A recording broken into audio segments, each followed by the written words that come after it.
Hello students, बेटा आज ਅਸੀਂ ਸ਼ੁਰੂ ਕਰਨ ਜਾ ਰਹੇ ਹਾਂ third topic of the 6th chapter. That topic is increasing and decreasing function.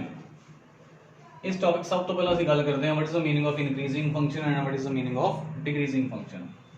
देखो एग्जांपल है एक f(x) इट इज x + 1। अगर ਅਸੀਂ x ਨੂੰ 1 पुट कर रहे हैं आंसर 2 करांगे 3 आ गया और 3 करोगे आंसर 4 आ गया। सिमिलरली बहुत सारे वैल्यूज फाइंड किए जा सकते हैं।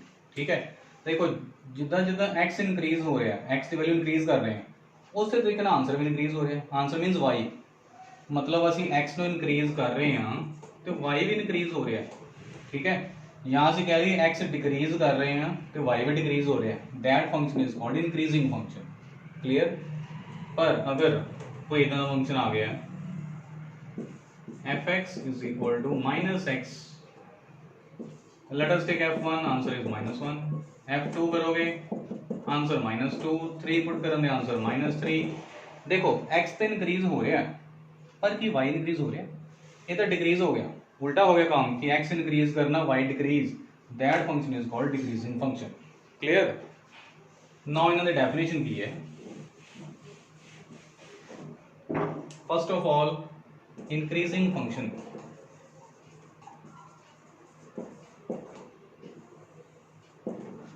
a function f(x) is said to be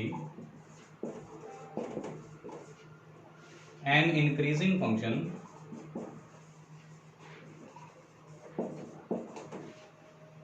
if for x1, x2 belongs to the domain of the function। कि ਅਸੀਂ दो एलिमेंट चूज कर लेने डोमेन ਦੇ ਵਿੱਚੋਂ such that x1 is less than x2। एक एलिमेंट छोटा है दूसरे नालों। ठीक है, इंप्लाइज दोनों ਨੂੰ ਵਾਰੀ-ਵਾਰੀ ਪੁੱਟ ਕਰਨਾ ਫੰਕਸ਼ਨ ਦੇ ਵਿੱਚ ਤੇ ਚੈੱਕ ਕਰਨਾ ਦੋਨਾਂ ਦੀ ਵੈਲਿਊ ਕੌਣ ਛੋਟਾ ਕੌਣ ਵੱਡਾ। ਠੀਕ ਹੈ, ਅਗਰ ਤੇ ਉਹੀ ਸਾਈਨ ਰਹਿ ਗਿਆ ਕਿ ਛੋਟੇ ਐਲੀਮੈਂਟ ਦਾ ਆਨਸਰ ਛੋਟਾ ਆ ਰਿਹਾ, ਵੱਡੇ ਐਲੀਮੈਂਟ ਦਾ ਆਨਸਰ ਵੱਡਾ ਹੀ ਆ ਰਿਹਾ, ਇਕੁਐਲਿਟੀ ਪੋਸੀਬਲ ਹੈਗੀ ਹੈ, then that function is said to be an increasing function. Clear, कि छोटे का आंसर छोटा बड़े का आंसर बड़ा, ये देखा एग्जाम्पल के पीछे। क्लियर। पर अगर इक्वैलिटी भी खत्म हो जाए कि इदा हो सकता है कि दो एलिमेंट ले कि छोटा कि बड़ा आंसर बराबर आ जाए। ठीक है, पर बाय चांस अगर इक्वैलिटी भी मिसिंग है, इक्वैलिटी भी नहीं आ सकती कि आंसर छोटे का छोटा ही बड़े का बड़ा ही है, जी एग्जाम्पल देखी सी, उस फंक्शन को कहते हैं strictly increasing function. Strictly increasing function, strictly they which equality नहीं आएगी। क्लियर, कि अगर x1 लेस देन x2 है, it means f of x1 is less than f of x2। देखो अगर ਅਸੀਂ एग्जांपल लेने एक f(x) = x², ਇਹਦੇ ਚ -2 पुट करोगे आंसर 4 है, 2 पुट करेंगे तो भी 4 है, कि एलिमेंट छोटा है आंसर 4, बड़ा एलिमेंट तो भी 4, कि आंसर जो फर्क नहीं पिया। इदा का फंक्शन होंगे इंक्रीजिंग फंक्शन। पर अगर ये भी चांस नहीं है छोटे का छोटे रहना, बड़े का बड़े रहना, जी मैं पहले एग्जाम्पल दी थी, उन्होंने कहते हैं increasing function, strictly increasing function. Clear, not decreasing function.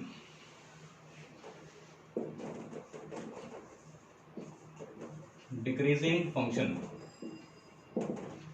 a function f(x) is said to be a decreasing function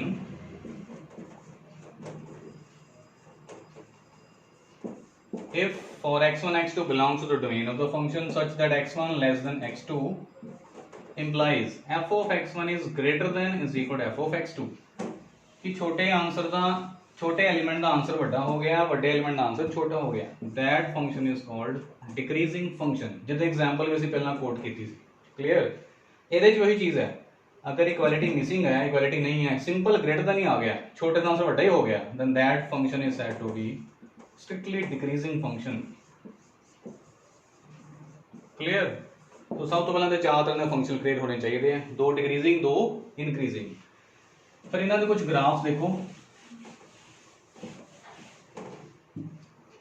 First of all, this type of graph is x-axis, y-axis, strictly increasing function।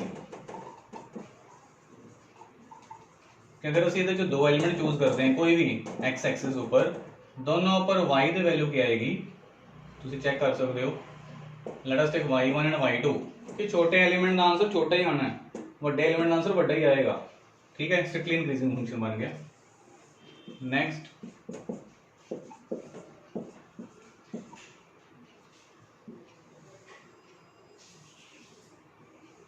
ये line x x दे parallel है। अगर ਅਸੀਂ ਇਹਦੇ ਚ ਦੋ element choose करते हैं x1 x2, note करो ना y की वैल्यू की आ रही है, let us take y, same answer आ गया कि दो एलिमेंट्स का आंसर सेम। ठीक है, इदां दा फंक्शन की कहना है इंक्रीजिंग फंक्शन। इंक्रीजिंग इस करके क्योंकि बाकी कोई भी एलिमेंट चूज करोगे इंक्रीज कर रहे हैं ग्राफ। ठीक है, third type of graph is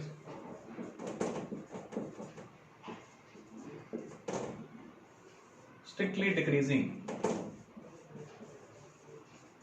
जिदा जिदा असी मूव कर रहे हैं एक्स एक्सिस से ग्राफ छोटा हो रहा जा रहा है, उसकी वैल्यू घटती जा रही है। ठीक है, नेक्स्ट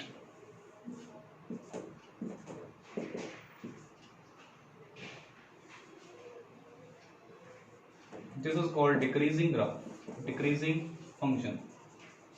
ठीक है, सो इदां दे कुछ ग्राफ्स है जिहड़े असी फॉर्म कर सकते हैं, जिन्होंने समझ सकते हैं ग्राफ इंक्रीजिंग की है डिक्रीजिंग की है। इस तो अलावा कर्व्स भी बन सकते हैं, कुछ जरूरी नहीं कि स्ट्रेट लाइन्स ही आएंगी। Decreasing function strictly decreasing function है।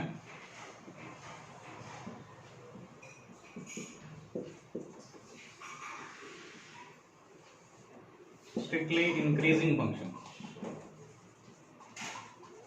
सो ये सारा कुछ तो बेसिक है ग्राफ बारे या इंक्रीजिंग या डिक्रीजिंग फंक्शन बारे, पर इन्हों का डेरीवेटिव नाल की लिंक है, क्योंकि इस पढ़ रहे हैं एप्लीकेशन ऑफ डेरीवेटिव्स चैप्टर, तो डेरिवेटिव लिंक होएगा, फिर ऐसे क्वेश्चन करांगे। तो there is one note, a function fx in the open interval ab is said to be a strictly increasing function. Strictly increasing function if f dash x is greater than 0. So this is the important thing कि ਜਦੋਂ derivative positive आ गया, open interval है, open ਜਿਹੜਾ open interval है, then that function is said to be strictly increasing function. First note, और अगर interval closed आ रहे हैं फिर ਅਸੀਂ वर्ड यूज करना इंक्रीजिंग, फिर स्ट्रिक्टली वर्ड यूज नहीं करना, डेरिवेटिव शुड बी पॉजिटिव। ठीक है, डिफरेंस ध्यान रखो। Second point, function fx in the interval बहुत जरूरी है, open interval ab is said to be a strictly decreasing function if f dash x is less than 0. Same इधर च अगर ग्राफ और इंटरवल क्लोज आ रहा है तो फिर असं कला वर्ड यूज करना decreasing, derivative should be less than 0। ठीक है, इन्हों के नाल असीं क्वेश्चंस करांगे सारे। देखो डेरिवेटिव पॉजिटिव आने नाल इंक्रीजिंग कितना बने, let us take one increasing graph, suppose करो आपका कर्व है इंक्रीजिंग ग्राफ। ठीक है, अगर असं इस पॉइंट से टेंजेंट ड्रॉ करते हैं, टेंजेंट क्यों ड्रॉ की, क्योंकि जो डेरिवेटिव है असी +1 टॉपिक है डेरिवेटिव्स, वो गल की होगी derivative it is a slope of the tangent.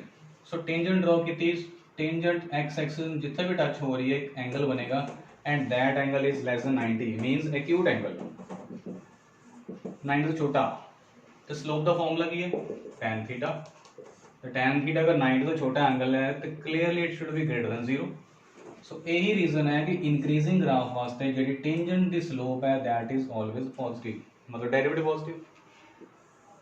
Now decreasing graph, ये टेंजेंट ड्रॉ करो किसी भी पॉइंट पे, तो अगर असं एंगल चेक करा it is more than 90 obtuse angle, तो ऑब्ट्यूज एंगल की जो tan थीटा की है second quadrant it is negative, इस करके डेरिवेटिव नेगेटिव आना। सो ये रीजन है साढ़े जो फॉर्मूले का रीजन। ठीक है।